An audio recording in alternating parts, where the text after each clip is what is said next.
Hello guys, আসসালামু আলাইকুম। তো আশা করি আপনারা সবাই ভালো আছেন।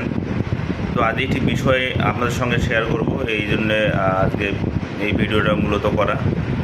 তো ফিলিস্তিনিদের পক্ষে আসলে আমাদেরকে সবাইকে কথা বলতে হবে। আমরা যারা ছোট বড় ইউজাররা আছি, তো আমাদের সকলের উচিত আমরা এই ফিলিস্তিনিদের পক্ষ নিয়ে একটা দুইটা করে ভিডিও আপলোড করা।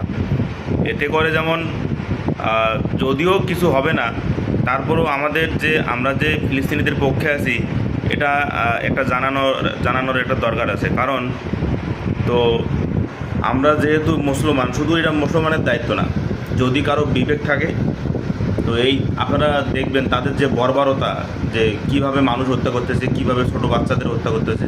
তো এই সম্পর্কে আসলে শুধু আমি না, এটা একটা ছোট বাচ্চাকে প্রশ্ন করলেও সেও কিন্তু এটা তার উত্তর দিয়ে দেবে যে আসলে ফিলিস্তিনের পক্ষে থাকাটা উচিত।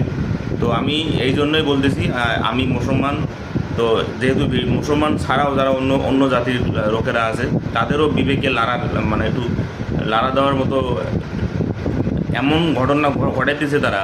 তো তাদের পক্ষে না যাওয়া, তাদের পক্ষে কথা না বলাটাও অনেক ধরনের বোকামি হবে। তো তাই আশা করি আমরা সকলেই যারা আছি সবাই ফিলিস্তিনিদের পক্ষে থাকবো।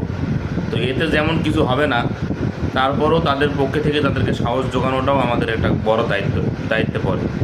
তো সকলকে ধন্যবাদ। আশা করি সকলেই ভালো থাকবেন এবং ফিলিস্তিনিদের জন্য দোয়া করবেন, যাতে তারা দ্রুত তাদের একটা ভালো ব্যবস্থা হয়, যাতে তারা এই মর্মান্তিক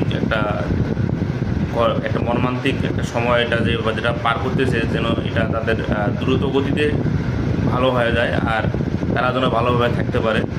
তো তাদের জন্য দোয়া করব, আর আমরা আমাদের নিজেদের জন্যও দোয়া করব। তো সকলেই ধন্যবাদ, ভালো থাকবেন। আর এই ভিডিওটা যারা দেখবেন অবশ্যই কমেন্ট করে জানাবেন। ধন্যবাদ সকলকে।